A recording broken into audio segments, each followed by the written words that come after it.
नमस्कार, मैं हूं पंकज भार्गव। आप देख रहे हैं न्यूज 18 इंडिया। देश की सुप्रीम कोर्ट में इस वक्त वक्फ कानून को लेकर सबसे बड़ी सुनवाई चल रही है। वक्फ कानून के पक्ष और विपक्ष में दलीलें रखी जा रही हैं और इस मामले में आपको बता दें 73 याचिकाएं सुप्रीम कोर्ट में दायर की गई। हालांकि सभी याचिकाओं पर आज सुनवाई नहीं होगी, लेकिन जिन जिन याचिकाओं को लेकर सुनवाई हुई है उस पर कोर्ट में एक लंबी बहस चली है और बहस का यह सिलसिला अभी भी लगातार जारी है। और बड़ी खबर इस वक्त यह है कि सुप्रीम कोर्ट ने इस मामले में सुनवाई के बीच सरकार की ओर से पेश हुए सॉलिसिटर जनरल तुषार मेहता से बड़ा प्रश्न, बड़ा सवाल किया है।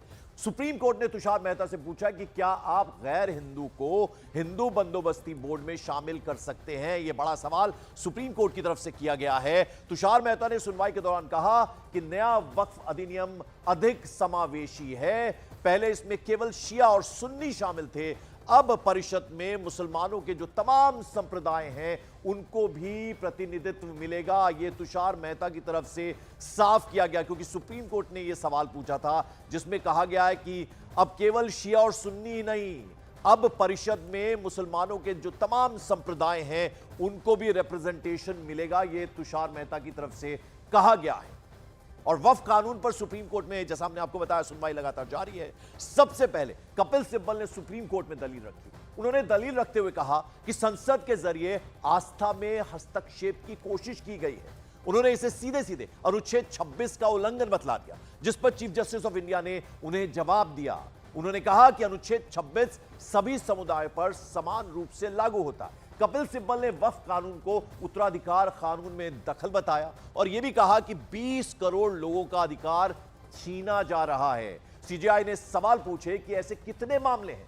सीजेआई ने यह भी कहा कि लगता है कि इस बारे में कानून आपके पक्ष में है, सभी पुराने स्मारक, जामा मस्जिद संरक्षित ही रहेंगे। यह सुप्रीम कोर्ट की तरफ से, सीजेआई की तरफ से कहा गया। हालांकि कपिल सिब्बल ने इस पर शंका जाहिर की थी, जिसका जवाब दिया कि जो तमाम पुराने स्मारक हैं, जामा मस्जिद भी पूरी तरह से संरक्षित ही रहेंगे, उसमें किसी तरह की छेड़छाड़ की कोई भी गुंजाइश नहीं है। कोर्ट में उलेमा हिंद की तरफ से दलील देते हुए अभिषेक मनु सिंघवी ने कानून पर फौरन रोक लगाने की मांग की। अभिषेक मनु सिंघवी ने कहा कि कुछ प्रावधानों पर तुरंत रोक लगनी चाहिए। इस पर चीफ जस्टिस ऑफ इंडिया ने कहा कि कानून पर रोक लगाने पर दलील मत दीजिए। कानून पर बहस के दौरान सरकार की तरफ से वकील तुषार मेहता ने, सॉलिसिटर जनरल है, उन्होंने वक्फ कानून का बचाव किया और कोर्ट को बतलाया कि जेपीसी यानी जॉइंट पार्लियामेंट्री कमेटी जो बनी थी उस द्वारा विचार विमर्श के बाद ही इस लॉ को, इस कानून को बनाया गया है। अमित पांडे और हमारे एक और सहयोगी शंकर आनंद, दोनों सहयोगी हमारे इस वक्त सुप्रीम कोर्ट के बाहर मौजूद हैं। अमित, जरा बताइए अभी तक क्या कुछ हुआ है, जरा अपडेट हमारे दर्शकों को। देखिए, अभी तक कपिल सिब्बल की ओर से जो विपक्ष में जो दलील, विपक्षी जो पैरोकार थे उनकी ओर से दलील दी गई और उन्होंने इस एक्ट की कई धाराओं को 23 कॉन्स्टिट्यूशन 23 के आधार पर और अन्य धाराओं के आधार पर इसको असंवैधानिक बताया। उसके बाद अभिषेक मनु सिंघवी ने अपनी दलील रखी और उसके बाद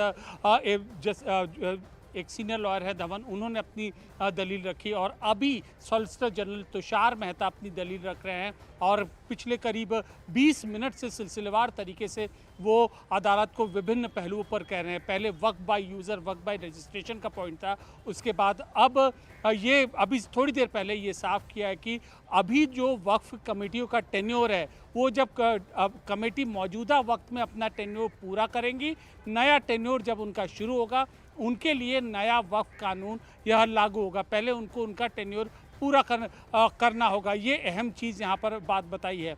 इसके अलावा जो वक्फ के जो कमेटी है उसका जो कॉन्स्टिट्यूशन है उसको लेकर भी कोर्ट ने डिटेल्ड तरीके से सवाल पूछा है सरकार से कि भाई 8 मुस्लिम हैं, 22 सदस्यों में से बाकी के लोग या मेजॉरिटी किस किस धर्म के लोग हैं, ऐसा कैसे हो सकता है, आप उसका आधार बताइए। तो इस पर सरकार की ओर से कहना था कि ये हमारा अधिकार है, लीगल फ्रेमवर्क के अंतर्गत ये पूरा ये किया जा रहा है। तो एक हर चीज़ों को अदालत सुन रही है, एक एक पहलुओं को सुन रही है।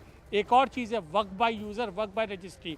अदालत इतनी संवेदनशील है, उसका अंदाज़ा इसी बात से लगाया जा सकता है जितनी ऐतिहासिक जो इमारतें हैं, चाहे जामा मस्जिद हो, चाहे लाल किला हो, लाल किला का हालांकि नाम नहीं लिया गया, अन्य इमारतें वक्फ बाय यूज़र मतलब कि उनके लिए वक्फ बोर्ड जब बना था, वक्फ बोर्ड में के तहत सैकड़ों सालों से वह इस्तेमाल हो रही थी, तो कम से कम आप उनमें अपनी रियायत दें, उनको न टच करें। अगर आप वक्फ बाय यूज़र को भी आप रजिस्ट्री करते तो बहुत बड़ा इशू हो जाएगा।